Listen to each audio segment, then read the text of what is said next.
Hello friends, welcome back to my channel with Gopinath 48. இன்னைக்கு வந்து நம்ம சேனலில் என்ன வீடியோ பார்க்க போகிறோம் அப்படின்னு பார்த்தீங்கன்னா, ஃபர்ஸ்ட் டைம் நம்ம சேனலில் பார்க்குறீங்க அப்படின்னா சப்ஸ்கிரைப் பண்ணிக்கோங்க. வீடியோவும் ஸ்கிப் பண்ணாமல் பாருங்க. அப்போ தான் நான் என்ன சொல்ல வர்றது உங்களுக்கு புரியும். வாங்க வீடியோக்குள்ளே போகலாம். காரசாரமான நண்டு ரசம் எப்படி வைக்கிறது அப்படின்னு சொல்லிட்டு தான் பார்க்க போகிறோம். இதை வந்து ஆற்றுல தாங்க பிடிச்சிட்டு வந்தாங்க. இது வந்து நான் க்ளீன் பண்ண வீடியோ போடலை, அப்படியே நசுக்கி எடுத்துக்கிட்டோம்.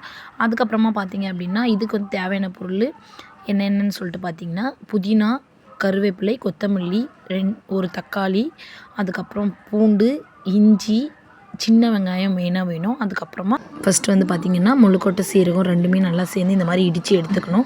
நல்லா இடிக்கிறதுக்கு டைம் எடுக்கும், பட் இருந்தாலும் டேஸ்ட் வந்து நம்ம அந்த உரலை இடித்து சாப்பிட்றதுல தான் நல்லா டேஸ்ட் இருக்கும். எல்லாமே நான் இடித்து தான் எடுத்தேன். நெக்ஸ்ட்டு பார்த்திங்கன்னா இஞ்சி பூண்டு நல்லா கொஞ்சம் லைட்டாக பேஸ்ட் மாதிரி நல்லா இடித்து எடுத்துக்கணும். இடித்து எடுத்துக்கினா இப்போ வந்து ரொம்ப பேஸ்ட் மாதிரிலாம் வேண்டாம்.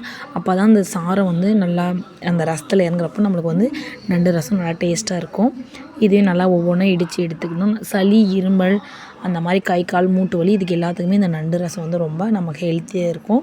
வெங்காயத்தை இந்த மாதிரி கொஞ்சமாக நச்சுன்னு திப்பியாக இடித்து எடுத்துக்கோங்க.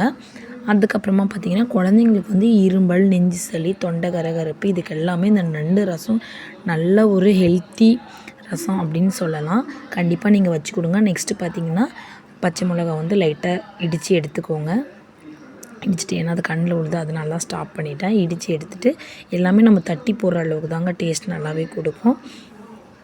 இந்த நண்டு வந்து க்ளீன் பண்ணது நான் வந்து அப்படியே அந்த கொடுக்க மட்டும் உடச்சிட்டு நசுக்கி எடுத்து அதிலே அதே உரல்லே போட்டு நல்லா நசுக்கிட்டு அது 2-3 டைம் வந்து அந்த வாஷ் பண்ணி அந்த தண்ணியை தனியாக எடுத்து வச்சுக்கணும். அந்த எலும்பை வந்து நீங்கள் தூக்கி போட்டுருங்க. கொடுக்கு மட்டும் ஒரு 2-3 கொடுக்கு மட்டும் எடுத்து வச்சுக்கோங்க. ரசத்தில் போடுறதுக்கு புளி ஒரு துண்டு வந்து ஊற வச்சுருங்க தண்ணியில்.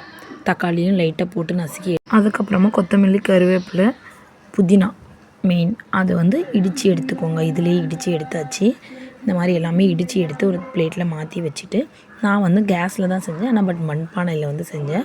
டேஸ்ட் இருக்கட்டும் அப்படின்னு சொல்லிட்டு கொஞ்சமாக எண்ணெய் ஊற்றிட்டு அதில் கடுகு, காஞ்ச மிளகா, வெங்காயம், இஞ்சி பூண்டு பேஸ்ட், தக்காளி எல்லாத்தையும் போட்டு அதாவது நசுக்கி இடித்து எடுத்தது எல்லாமே போட்டுட்டு நல்லா வதக்கி விட்டுருங்க. வதக்கி விட்டுட்டு அந்த பச்சை ஸ்மெல் போகிற வரைக்கும் கொஞ்சம் நேரம் வந்து மூடி வச்சுருங்க. மூடி வச்சுட்டு நெக்ஸ்ட்டு பார்த்திங்கன்னா ஓப்பன் பண்ணி நல்லா வதக்கி விட்டு புளித்தண்ணி வந்து நான் ஊற வச்சுருந்தேன். புளித்தண்ணியை ஊற்றிடுங்க. அதுக்கப்புறமா நல்லா நண்டை நசுக்கி தண்ணியில் கழுவி அந்த எலும்பெல்லாம் தூக்கி போட்டு அந்த தண்ணியை ஊற்றிட்டு நல்லா ஒரு 2 கொதி வந்ததும் இந்த மாதிரி கொத்தமல்லி போட்டு இறக்கி எடுத்துருங்க. கம்மன்னு நண்டு ரசம் நல்லா வாசனையாக ரெடி ஆகிடுச்சிங்க. உங்களுக்கு இந்த வீடியோ பிடிச்சிருந்தா லைக் பண்ணுங்கள். பாய் ஃப்ரெண்ட்.